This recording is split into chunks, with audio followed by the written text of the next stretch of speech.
นเราอย่างแสดงความกล้าหาญก็ถือว่าเป็นวันสุดท้ายเราจะปิดพิธีการลำดับต่อไป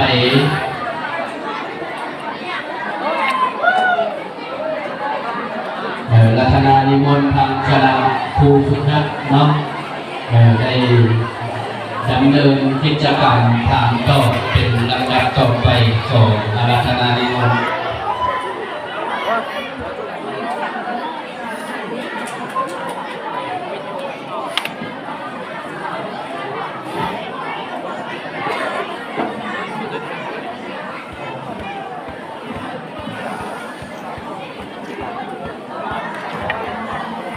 เตรียมเดิม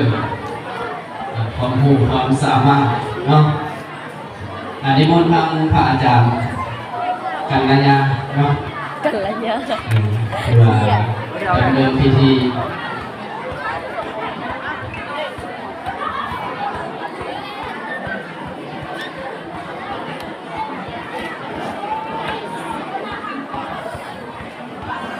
สุดคนไทยจ้า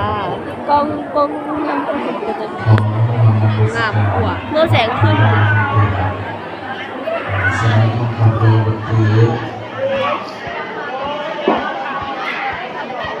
แสดงความเคารพบนพื้นคณะผู้อาจารย์จะสอนทุกคนทุกอย่างมึงกับปิ้งของตัวเองไหมเจริญพรสบายดีเราได้เรียนทุกคนทุกทางที่เขาร่วมในกิจกรรมในครั้งนี้ต้องอะไรพอกันจะสับหัวเราต่อไปเป็นกิจกรรมในการทำต่อการนำแนวการขอไปนอนเพียรเป็นคนทุกทางมีส่วนนอนเรือแสดงความสามารถกินก็ดีกว่าพอปิดทุกทีทุกเป็นอย่างเนาะหลังจากตอนคำถามหลังจากนี้ทั้งบ้านไปเด็กๆมาหน่อยเนาะอยากเต่ากับไป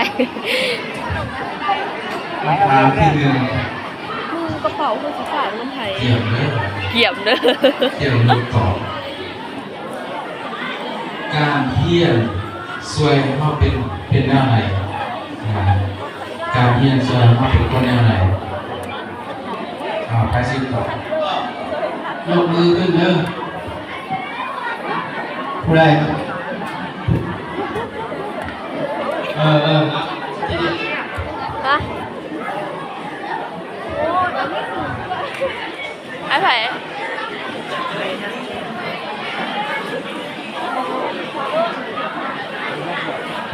กดโทรศัพท์จำให้ก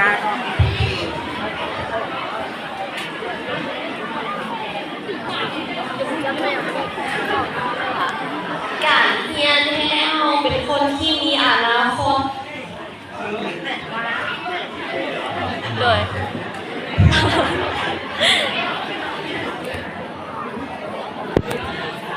หมดแล้ว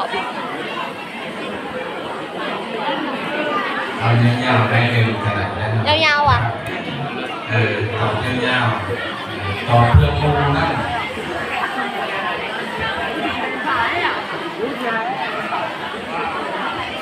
การเรียนให้เราเป็นคนที่มีความรู้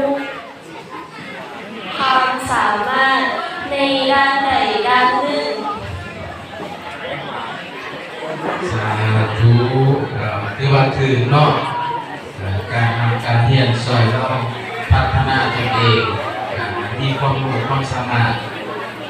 สาธุเอามาทำงานได้ไหมอะไรวะโอเคยังเล่นอยู่เลย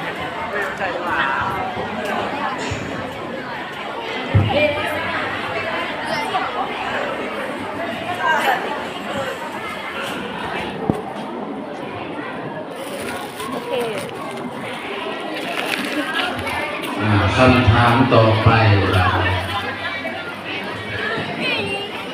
สั่นเลยสินหามิจะขอสินหามิจะขอแล้วมียังแน่แบ่งแน่